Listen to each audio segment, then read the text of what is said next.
Wheatstone Bridge. This bridge was first proposed by Wheatstone, an English telegraph engineer, for measuring accurately the value of an unknown resistance. So, by the help of Wheatstone Bridge, we can calculate the unknown resistance. Construction.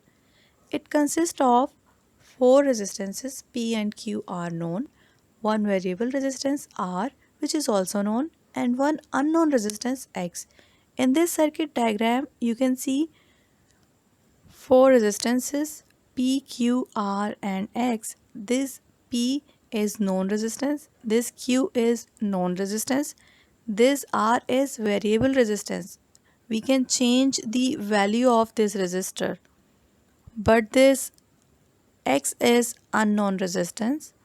Across one pair of opposite junctions A and C, battery is connected, and across the other opposite pair of junctions B and D, galvanometer is connected. In this figure, between these two junctions A and C, we have battery that is connected in between these junctions, and between junctions B and D, galvanometer is connected.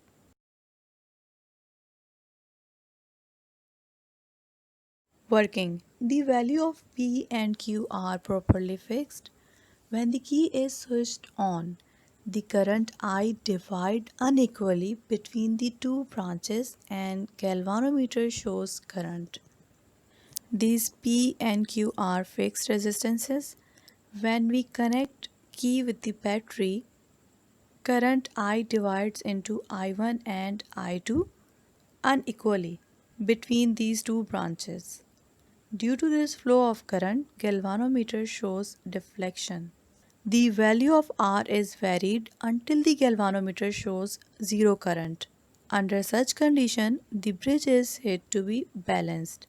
As we know that this resistance R is variable resistance and we are changing the value of this resistance. We continuously change the value of this variable resistance R until we get zero current through this galvanometer. When galvanometer shows no deflection means zero current, then we say that this Wheatstone bridge is balanced. The point at which bridge is balanced is called null point. Let I1 and I2 be the currents through P and R respectively when the bridge is balanced. In balanced condition, when no current is flowing through the galvanometer is showing no deflection. In that condition, we are saying that current through resistor P is I1 and current through resistance R is I2. Since there is no current through galvanometer, the current in Q and X are also I1 and I2 respectively. Because current is not flowing through the galvanometer, so the current in Q resistance is same as current through P resistance, and current through X is same as current through R.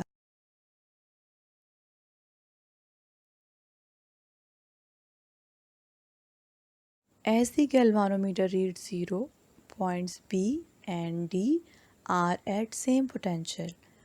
In this figure, when bridge is in balanced condition and we get null point, so potential at B is equals to potential at D.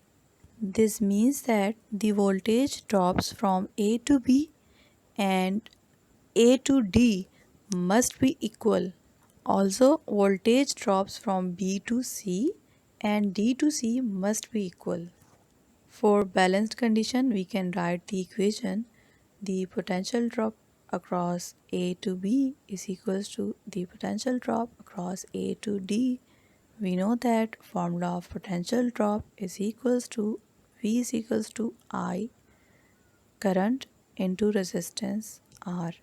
For A to B, we have resistance P, so we can write potential drop across A to B is I1P, because across A to B we have current I1 and resistance P.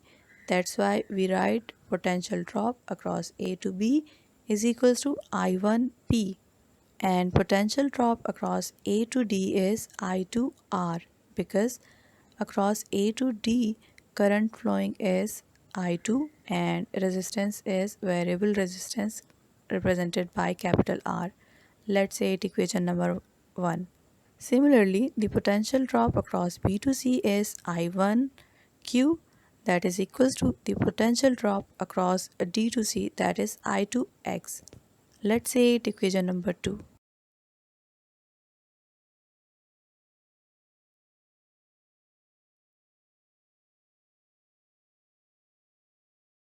Dividing equation 1 by equation 2, we get P divided by Q is equals to R divided by X. By rearranging, we get X is equals to Q into R divided by P. So from this formula, we can calculate the unknown resistance X. This is the principle of determining unknown resistance by Wheatstone-Bridge by just putting the value of known resistance Q and known resistance P and variable resistance R in this formula. We can get unknown resistance X. Potentiometer. It is a null type resistance network device for measuring potential differences.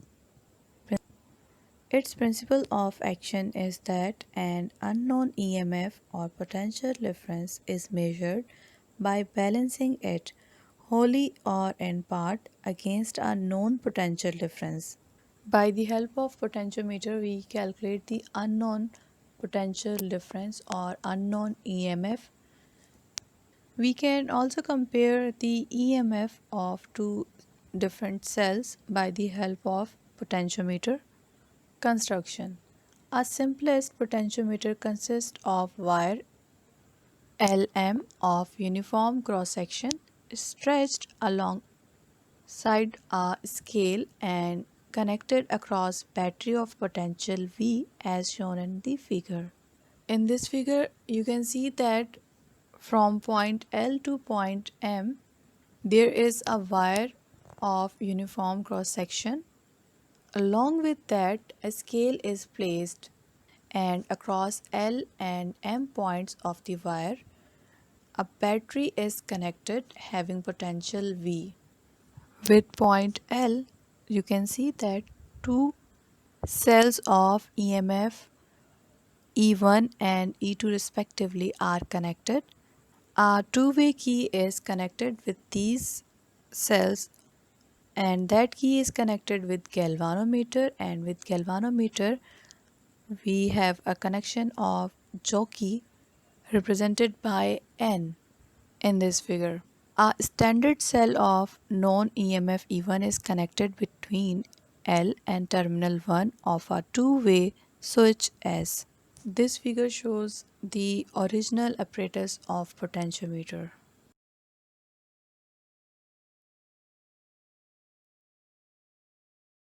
Working.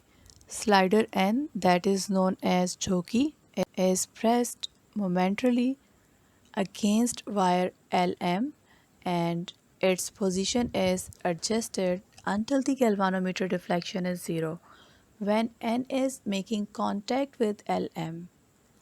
Let L1 be the corresponding distance between L and N. We slide or move this jockey on this wire LM until we get 0 deflection when two-way switch is connected with cell of EMF E1. When we connect cell of EMF E1 represented by point 1 with switch and we move this jockey along this wire LM, we observe the point where galvanometer shows 0 deflection. At this point, we calculate the length L1 from L to N, and this length L1 gives us the EMF E1 because the fall of potential over length L1 of the wire is then the same as the EMF E1 of the cell E1. Then move the switch to 2, thereby replacing the standard cell by another cell, the EMF E2 of which is to be measured. Now two-way switch is connected with point 2, that is cell of EMF E2. Adjust the slider N again to give zero deflection on galvanometer. Now we move jockey on LM wire until we get zero deflection on galvanometer. Because now two-way switch is connected to cell of EMF E2, so when we move or slide jockey on wire LM and the point when galvanometer shows no deflection, we note the distance between L and N, the new distance represented by L2. If L2 be the new distance between L and N, then E2 divided by E1 is equals to L2 divided by L1. Don't need to drive this formula because in your textbook its derivation is not included, so that's why you just have to remember this formula. For calculating E2, we rearrange the formula and get E2 is equals to L2 divided by L1 into E1. E1 is EMF of a standard cell, and we have to calculate the E2 EMF of another cell. So by the help of this formula we can calculate the unknown EMF of a cell by comparing it with the standard cell having EMF E1. Applications of potentiometer. Its application include measurement of small EMF, comparison of EMF of two cells, measurement of high EMF, measurement of resistance, measurement of current, calibration of ammeter, and calibration of voltmeter.